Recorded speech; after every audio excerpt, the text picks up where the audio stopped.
अस्सलाम वालेकुम। आज हम शुरू करेंगे ETL पाइपलाइन की डेवलपमेंट। ठीक है, तो सबसे पहले हम एक फ़ोल्डर बनाएंगे ETL पाइपलाइन या कुछ भी। उसके बाद हम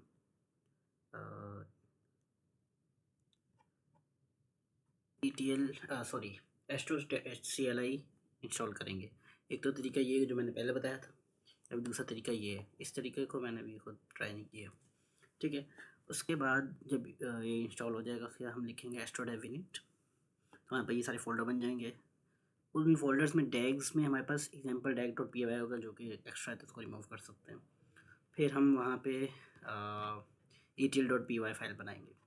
ठीक है, Docker compose dot YML file भी बनेगी फोल्डर से बाहर।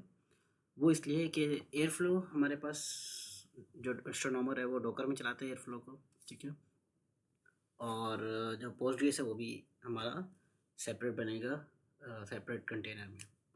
ठीक है, तो जब एक से ज़्यादा कंटेनर हो जाए तो उनको इंट्रैक्शन करने के लिए Docker compose dot YML file चाहिए होती है।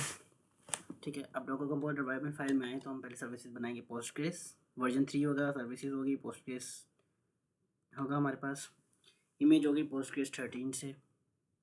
ठीक है, और अच्छा जी, फिर हमारे पास इमेज पोस्टग्रेस 13 से होगी जो कि डॉकर पे होगी। कंटेनर नेम पोस्टग्रेस DB रखा, एनवायरनमेंट वेरिएबल हम सेट करेंगे यूज़र पासवर्ड DB। ठीक है, पोर्ट होगा 5432 2543 2543। पहला वाला 5432 हमारा लोकल PC का है, टी सिस्टम का है। दूसरा 5432 कंटेनर का है, मतलब मैपिंग हो रही है यहाँ पे। Volumes Postgres data is equal to this. ठीक है, कॉलन लगा हुआ है। वॉल्यूम इसलिए यूज़ होता है कि लेट्स सपोज मैं कोड में चेंज करता तो मुझे दोबारा से सर्विस रीस्टार्ट ना करना पड़े, बल्कि खुद ही ऑटोमेटिकली चेंजेस हमारी रिफ्लेक्ट हो जाए। नेटवर्क्स एयरफ्लो नेटवर्क्स इसलिए यूज़ होंगे कि दो अलग सर्विसेज होंगे तो उनको कनेक्ट करने के लिए। अब नेटवर्क एयरफ्लो नेटवर्क, ठीक है, एक्सटर्नल फॉल्स कर देंगे। क्यों? ताकि ये ऑटोमेटिकली नेटवर्क को बना दे डॉकर। ठीक है, और अगर नहीं हो तो बना दे। सही है, वॉल्यूम से पोस्टग्रेस डेटा इस तरह रखेंगे। ठीक है, बाय डिफ़ॉल्ट एक्सटर्नल फॉल्स ही होता है। ठीक है, तो ये भी यही करेगा कि अगर ना हो तो बना दे खुद ही वॉल्यूम को। ठीक है, अच्छा जी, अब अगर हम ETL डॉट पी वाई में आए तो सबसे पहले हम इम्पोर्ट टैग करेंगे airflow dot provider dot HTTP dot operator dot HTTP simple HTTP operator, जो कि हमारा API को हिट करने के लिए काम आएगा। फिर टास्क है पोस्टग्रेस हुक है, जो कि हमारा डेटा पुश करने के लिए, जब हम HTTP से डेटा लेंगे उसको ट्रांसफर करेंगे फिर लोड करना होगा तो उसके लिए काम आएगा, लोड करने के लिए। बाकी इसको भी आगे देखते हैं। ठीक है, अच्छा, स्टार डेज अगो 1 है। ठीक है, डैग ID है, इंटरवल डेली है, कैचअप फॉल्स है। ठीक है, ओके। टास्क हमारे पास बना हुआ है क्रिएट टेबल। टास्क हमारे पास पहले स्टेप देखते हैं। क्रिएट टेबल होगा सबसे पहले, अगर एग्जिस्ट नहीं करता। Extract NASA from NASA API data. ठीक है, स्टेप 3 होगा हमारा ट्रांसफॉर्म, फिर लोड, फिर वेरीफाई डेटा, और फिर टास्क डिपेंडेंसी डिफाइन करेंगे। ठीक है, पोस्टग्रेस हुक पहला टास्क जो है क्रिएट टेबल पोस्टग्रेस हुक में रखेंगे। पोस्टग्रेस हुक कॉल करेंगे, पोस्टग्रेस कौन है कनेक्शन ID हम ये रखेंगे। ठीक है, क्यूरी यहाँ पे लिखी है create table if not exist about data, और ये सब चीज़ें हैं, फील्ड्स हैं। पोस्टग्रेस हुक डॉट रन, तो ये हमारे पास क्यूरी चल जाएगी। उसके बाद सिंपल HTTP ऑपरेटर है, टास्क ID एक्सट्रैक्ट एपॉड है। ठीक है, कनेक्शन ID नासा ID, जो कि ID defined in airflow for NASA setup. ठीक है, ये बाद में सेट होगी। एंड पॉइंट हमारा ये है। ठीक है, मेथड गेट है, और API की हम ले रहे हैं। एक तो तरीका ये हम डायरेक्ट यहाँ पे हार्ड कोड कर दें, दूसरा ये connection dot NASA API dot extras DJSON dot API की वहाँ पे हम सेट करेंगे तो वहाँ से उठाएगा ये API की को। रिस्पॉन्स फिल्टर लेमडा फंक्शन लगेगा, response colon response dot JSON, मतलब जो भी रिस्पॉन्सेस को JSON में कन्वर्ट कर दे। ठीक है, अब ये API की कैसे करेंगे हम जाएंगे सबसे पहले HTTPS API nasa.government, यहाँ पे जाएंगे। हमारे पास यहाँ पे हम क्या करेंगे, जनरेट एपीआई की यहाँ पे ईमेल वगैरह देंगे तो ईमेल पे हमारे पास एपीआई की आ जाएगी।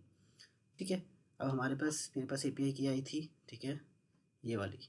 अब मैं अगर इसको ये करूँ, ठीक है, और ये किया, सॉरी ये किया, उसके बाद एपीआई की, और यहाँ पे एपीआई की जो भी हमने दी है वो डाल दें, हमारे पास ये आ जाएगा, डाटा आएगा। अगर हम इस आखिरी वाले को उठाएंगे तो यहाँ पे एक इमेज बनेगी। ठीक है, अच्छा जी, ये सब हमारे पास हो गया। ओके, एक बात जो मुझे समझ आई वो ये कि डेज अगो वन मतलब कल से। ठीक है, अब एयर फ्लो जो है डेज अगो वन है, तो मतलब ये नहीं कि कल से ही, कल मतलब येस्टरडे बन रहा है तो कल से ही चलना चाहिए था, बल्कि कल उसका ट्रिगर मतलब डेज अगो कल वन हुआ, तो मतलब ये कल, कल के हिसाब से इंटरवल बन रहा है आज। ठीक है, तो कल के हिसाब से इंटरवल बन रहा है आज, तो इसलिए आज चलेगा। ठीक है, अगर डेज अगो टू होता तो मतलब हमारे पास 2 दिन पहले शुरू होता, तो पहली दफ़ा 1 दिन पहले चलता। मतलब जो स्टार्ट डेट होती है एग्जैक्ट उस टाइम पे नहीं चलता, उस इंटरवल पे चलता है। अगर डेली होता है तो इसका मतलब होता है कि उसको 1 दिन का पूरा टाइम पीरियड चाहिए होता है।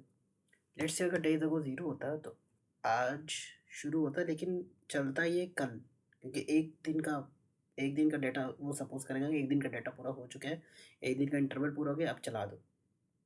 तो अगर डेज अगर वन है तो कल से शुरू होगा, लेकिन आज उसका पूरा होगा टाइम पीरियड, तो आज चलेगा।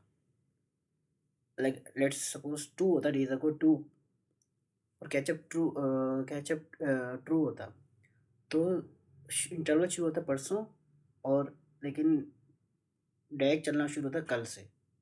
लेकिन catchup catchup is equal to false true होता तो, लेकिन अगर catchup is equal to false होता तो क्या था, वो लेटेस्ट वाला उठाता। अगर डेज अगो टू होता, catchup is equal to false होता, तो शुरू होना था परसों से, मतलब इंटरवल शुरू होना था परसों से, और ट्रिगर पहली दफ़ा होना था कल, लेकिन लेटेस्ट क्या होता आज वाला। वैसे ओवरऑल देखें, परसों से शुरू होता तो कल और आज चलना था, लेकिन अगर एच इक्वल टू फॉल्स होता तो सिर्फ आज का चलता, कल वाला छोड़ देता। तो आज के लिए इतना ही, अल्लाह हाफिज़।